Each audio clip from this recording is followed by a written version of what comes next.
श्री शिवाय नमस्तुभ्यम दोस्तों। हर हर महादेव। कैसे हैं आप सब? स्वस्थ और सुरक्षित होंगे, सुखी और समृद्धशाली होंगे। दोस्तों, आज तक ऐसा कोई भी घर परिवार नहीं बना होगा जहां पर किसी की कभी कहीं मृत्यु नहीं हुई हो। मृत व्यक्ति और उनके परिवार में उनकी मृत्यु के बाद लगाई जाने वाली स्मृति तौर पर तस्वीर, उनसे बहुत गहरा नाता होता है, उनका यादें जुड़ी होती है। और हम स्मृति के तौर पर अपने घर में उनकी तस्वीर लगाते हैं, उनकी फ़ोटो लगाते हैं, क्योंकि उनके प्रति हमारा कहीं से एक सॉफ्ट कॉर्नर होता है, हमारे दिल में एक जगह होती है उनके प्रति। हम जब उनकी तस्वीर के दर्शन करते हैं तो हमारी बहुत सारी यादें हमारे सामने आ जाती हैं और हम उनके प्रति हमारी अच्छी भावनाएं रखते हैं। किंतु हम में से बहुत सारे लोग ये नहीं जानते हैं कि जो हम उनकी तस्वीर लगा रहे हैं स्मृति के तौर पर, उन्हें कहाँ लगाना चाहिए, किस दिशा में उस तस्वीर को व्यवस्थित रखना चाहिए, करना चाहिए, ताकि घर के किसी और व्यक्ति पर इसका कोई भी नकारात्मक प्रभाव ना पड़े। आज इस वीडियो के माध्यम से बहुत सारी ऐसी जानकारियां मैं देने वाली हूँ जिसे जानकर आप आश्चर्यचकित हो जाएंगे। हाँ, शायद ये जानकारी बहुत कम लोगों की होगी। आप इस वीडियो को शुरू से अंत तक देखें, स्किप ना करें बीच में, और यदि अच्छा लगे तो आप लाइक करें। आप यदि मेरे चैनल पर नए हैं, आप मेरी आवाज़ पहली बार सुन रहे हैं तो सब्सक्राइब करें। और यदि लगता है कि कोई रिलेटिव या आपके फ्रेंड को इस वीडियो की आवश्यकता है तो आप उसे अवश्य शेयर करें। दोस्तों, हमने अक्सर सुनने को मिलता है हमें कि हमारा फला मृत व्यक्ति हमारे सपने में आया और जिसके कारण घर के सभी सदस्यों में डर का माहौल हो गया है। पूर्वजों के चित्र का एक अपना स्थान होता है जिसका उल्लेख वास्तु विज्ञान के सिद्धांतों में स्पष्ट रूप से उल्लेखित किया गया है। कभी भी मृत व्यक्ति के चित्र को देवी देवताओं के चित्रों के साथ नहीं लगाना चाहिए, क्योंकि देव आत्माएं पितरों से बढ़कर होती हैं तथा हमारे पूर्वजों की आत्माओं को तृप्त रखने का कार्य करती हैं। पितरों के परिवारों को सदा पूर्वजों का सकारात्मक आशीर्वाद प्राप्त होता रहे, इसलिए हमें हर कहीं नहीं लगाना चाहिए। हमें दिशाओं का ज्ञान होना चाहिए। पितरों की तस्वीरें घर में सभी जगहों पर बिल्कुल नहीं लगाना चाहिए। इसे शुभ नहीं माना जाता। इससे घर में तनावपूर्ण माहौल बना रहता है। एक ही पितर की एक से ज़्यादा तस्वीरें नहीं लगाना चाहिए और हो सके तो अपने से एक पीढ़ी पहले की तस्वीर ही लगाना चाहिए। अगर कोई पूर्वज परम प्रतापी या प्रसिद्ध हुआ है जिसके कारण अगली पीढ़ियों पर उसके नाम का प्रभाव है, तो ऐसे पूर्वज की तस्वीर कई पीढ़ियों तक लगाई जा सकती है।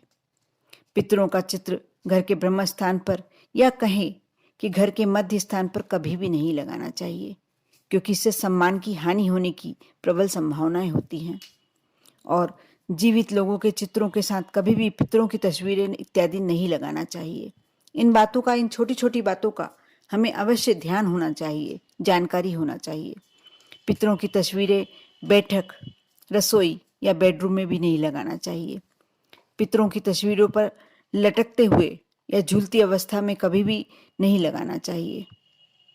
दोस्तों, जब भी पितरों की तस्वीर लगाएं तो उन्हें आप ऐसी स्थिति में लगाएं जहां पर घर के सदस्यों का ध्यान तो आकर्षित हो सके, परंतु अतिथियों का ध्यान वहां पर आकर्षित कभी भी ना हो।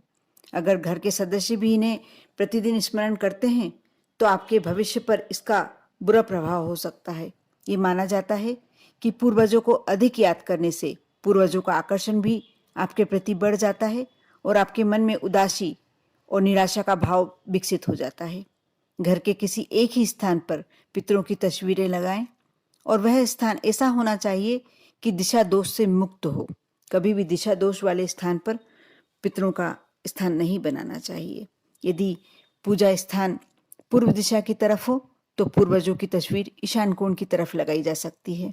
यदि पूजा स्थान से भिन्न कहीं पूर्वजों की तस्वीर लगा रखी है तो उत्तर दिशा की दीवार पर लगा सकते हैं आप, ताकि पूर्वजों की तस्वीर का मुख दक्षिण की दिशा की तरफ रहे। दक्षिण मुखी दीवार पूर्वजों की तस्वीर लगाने के लिए सबसे उपयुक्त कोना माना गया है घर का, सबसे उपयुक्त स्थान माना गया है घर का। अगर ऐसी दिशा ना मिल पाए तो ऐसी दीवार जिसका मुख पूर्व दिशा की तरफ हो ऐसी जगह पर भी लगाई जा सकती है। अगर इसके अलावा हम कोई भी दिशा पूर्वजों की तस्वीरों के लिए चुनते हैं तो उसका नकारात्मक प्रभाव घर परिवार पर अवश्य आ सकता है। कोई भी परिवार के मेंबरों पर अनिष्टकारक घटना हो सकती है, इसलिए इसे विशेष तौर पर हमें ध्यान करके लगाना चाहिए। इसके साथ साथ अलग अलग दिशाओं में पूर्वजों की तस्वीरों को लगाने से किसी भी घर के सदस्यों को ग्रह की अनुकूलता के हिसाब से प्रभाव पड़ता है, जो किसी प्रबुद्ध ज्योतिषी या वैज्ञानिक से सलाह लेकर लगाना चाहिए, क्योंकि बिना ग्रहों की पूर्ण जानकारी के अभाव में वास्तु कंप्लीट नहीं हो सकता। मैं वास्तुशास्त्र को महत्व नहीं दे रही हूँ, वह तो एक है ही, किंतु ये छोटी छोटी जानकारियां हम घर में यदि परिवार में रह रहे हैं तो हमें होना ही चाहिए। ये वास्तुशास्त्र का एक महत्व बताने का उपाय नहीं है, ये आपके घर के लिए सुख शांति का उपाय है और हर व्यक्ति को इसकी जानकारी होना ही चाहिए। कभी कभी हम देखते हैं, हम कहते हैं हमारे घर में बहुत ज़्यादा तनाव रहता है, अशांति रहती है, हमारे ऊपर लक्ष्मी की कृपा नहीं है। कई लोग मेरे से बोलते हैं और मैं उन्हें समझ नहीं पाती हूँ। कई बार मैं फिर पूछती हूँ कि आपके घर में भगवान कहाँ रखे हुए हैं, आपका मंदिर कहाँ पर है। और फिर धीरे धीरे कभी मैं उनके घर गई, किसी कारण से उन्हें बुलाया और मैं उनके घर गई। जब मैंने देखा उनकी पूर्वजों की जो दिशा होती है थी वह गलत दिशा थी, तब मुझे समझ में आया और मैंने उनकी वह दिशा जब सुधरवाई, उन्हें सही जगह पर व्यवस्थित करवाया, तब उनके घर में उन्हें खुद ने बताया कि हमारे घर में तनाव समाप्त हो गया है, हमारे घर में लक्ष्मी की कृपा प्राप्ति हो रही है। इन सब चीज़ों को हम समझते हैं, करते हैं, श्रद्धा रखकर, विश्वास रखकर, तो अवश्य हमें लाभ होता है। आप भी करें। और जब भी आप किसी के घर में देखें कि दिशा गलत है, पूर्वजों की दिशा उन्हें जो लगा के रखी है तस्वीरें, ज़्यादा तस्वीरें लगा के रखी है, उन्हें वह रोज याद करते हैं और ज़्यादा ही उनका ध्यान करते हैं, तो आप उन्हें समझाएं। हो सके तो उन्हें इस चीज़ के लिए कोशिश करें कि उनके घर में यह कार्य ना हो। दोस्तों, हम सभी अपने पूर्वजों से प्यार करते हैं, अपने माता पिता से प्यार करते हैं और हम चाहते भी हैं कि हम उन्हें हमेशा, यदि वो हमारे साथ रहें तो भी और ना रहें तो भी, हम उन्हें अपनी यादों में रखें, अपने साथ रखें। लेकिन कुछ चीज़ों को, कुछ बातों को भुलाना होता है। आप दिल से ना भुलाएं, लेकिन इतना भी याद ना करें कि उन्हें भी तकलीफ हो और साथ में आप लोगों के लिए भी अच्छा ना हो। आप कोशिश कीजिएगा, ये बहुत ज़रूरी है। मैंने जो भी बातें बताई है वह एकदम सटीक और सही है, सत्य है, पुराणों से निकाली गई है। आप अवश्य इन बातों पर ध्यान दीजिए और आपके पूरे परिवार पर और आप पर महालक्ष्मी की कृपा हमेशा बनी रहे, पितृदेवता की कृपा हमेशा बनी रहे। ओम नमः शिवाय।